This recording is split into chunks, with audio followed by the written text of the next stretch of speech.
Hey guys, and welcome back to my channel. And if you are new, welcome to BTV. Okay, so y'all, look, boom. I realized that ever since I started my YouTube, I never actually came out and actually said my name. So people have been like, bye TV, BTV, bye TV, whatever they've been saying. But it's actually BTV. So I decided in my little opening, I need to say the name of my channel because that's very important.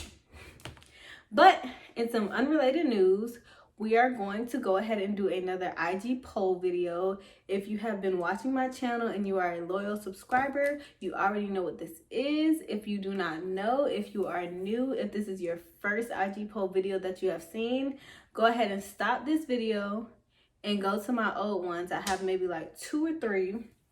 And basically in this segment, I am going to be going over 5 IG poll questions that I've asked.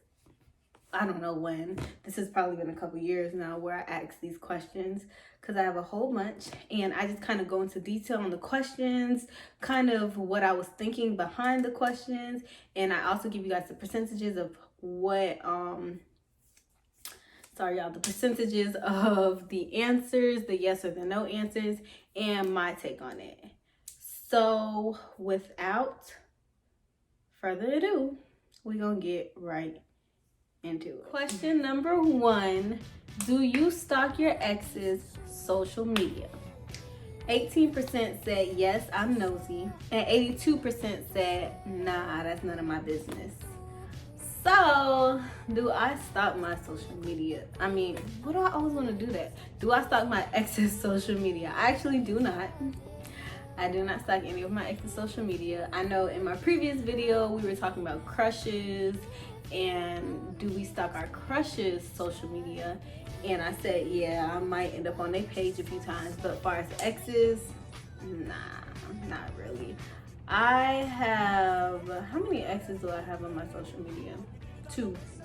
I just have 2. One is on Facebook and one is on Instagram. So, and I, if I see them down my timeline, that's basically just that. Question number 2. Do you prefer winter or summer? So 57% said winter and 43% said summer. Okay, so first things first, I'ma always root for summer because 1, I'm a Leo and I was born in August, so therefore I was born in the summer. 2, I'm always vote for summer because I was born here in Florida where it is always hot, or it's hot 90% of the year, and I think I just grown accustomed to the hot weather. And me personally, I get cold very easily, and I feel like it's really hard to get yourself warm. But if you're hot, you can start taking off clothes. You can go cool. You can go cool down in the pool. You can go do whatever to get yourself cool. But if you cold, you got to start putting on layers and layers and layers and layers, and that still don't be helping. So me personally, I am in favor of summer. I'd rather be hot than super, super, super cold. You feel me? And I know I'm not the only one out there, especially if you're from Florida. I know you kind of used to the hot weather, but there are some people who have been in Florida their whole life and hate it and want to go up north. Kudos to you. That will not be me. Question number 3. Can you be with someone who snores? 68% said, yeah, I'll plug my ears. 32% said, nah, you gotta kick them to the curb. They got to go. They got to go. Y'all, me, I'm with the 32. They have to go because I cannot deal with a person who snores. I cannot live with that. For the rest of my life, I cannot live with that. I cannot imagine myself going to sleep every night next to my husband, next to my man, and he wakes me up with his snoring.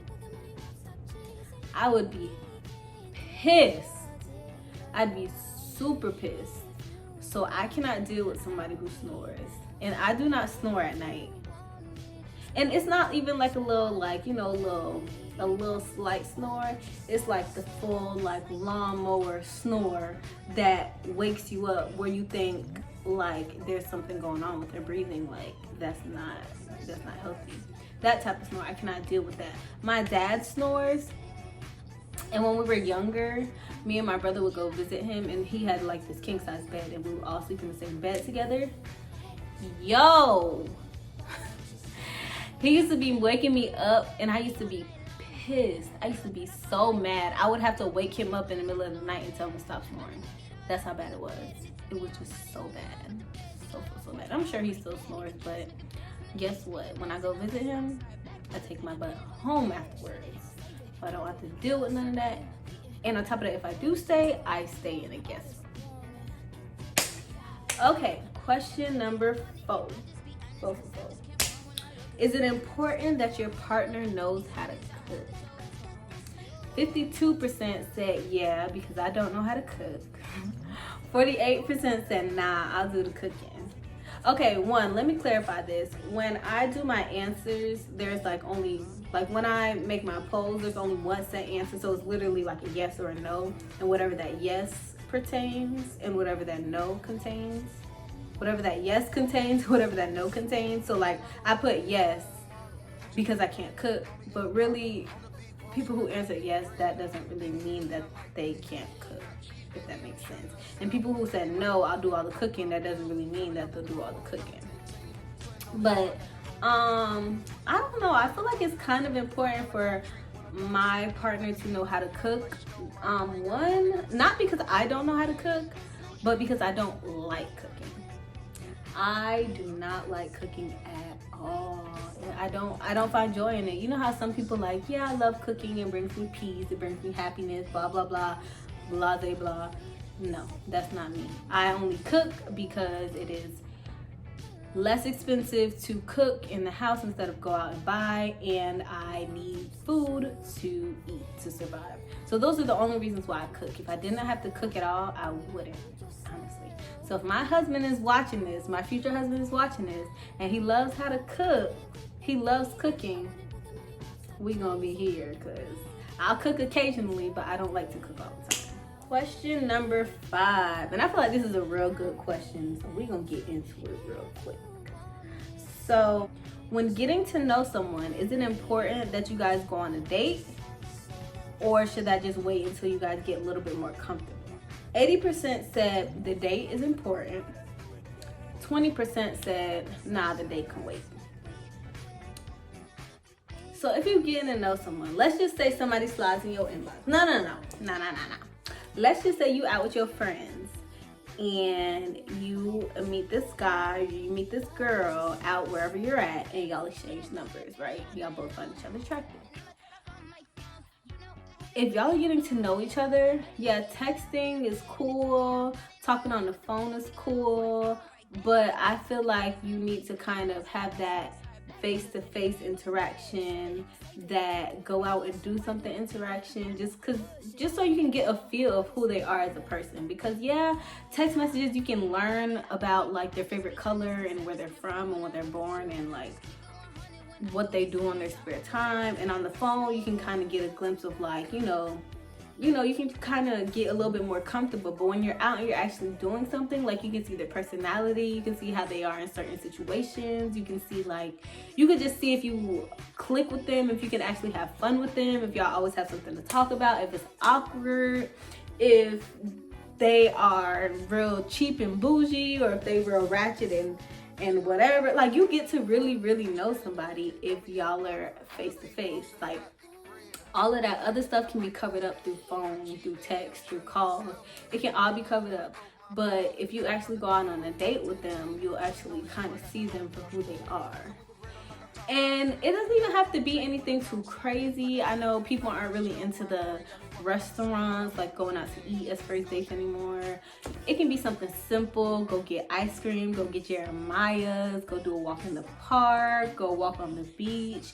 Anything. It doesn't have to be like freaking first date to Jamaica. Like first date in the airport, passports, what's up, we going on a trip. Like it really doesn't have to be like that. It can really be something simple, like, hey, let's go get some Jeremiah's and let's go walk in the park. Let's go have a picnic in the park.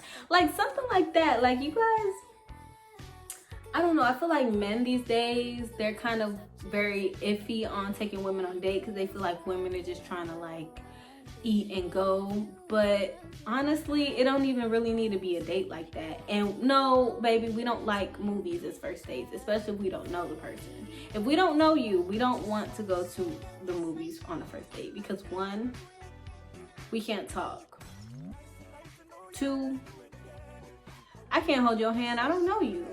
3, you can't rub on my leg because you don't know me. So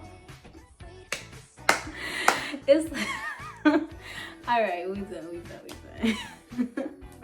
All right, guys. Thank you guys so much for watching. I appreciate everybody who is still tuned in with me with my inconsistent self. I'm really trying my hardest, y'all. I really am. Don't think I'm not. I really and truly am. But until next time, don't forget to like, comment, and subscribe. Don't forget you are watching Bianca on BTV, and I will see you guys next time. Bye.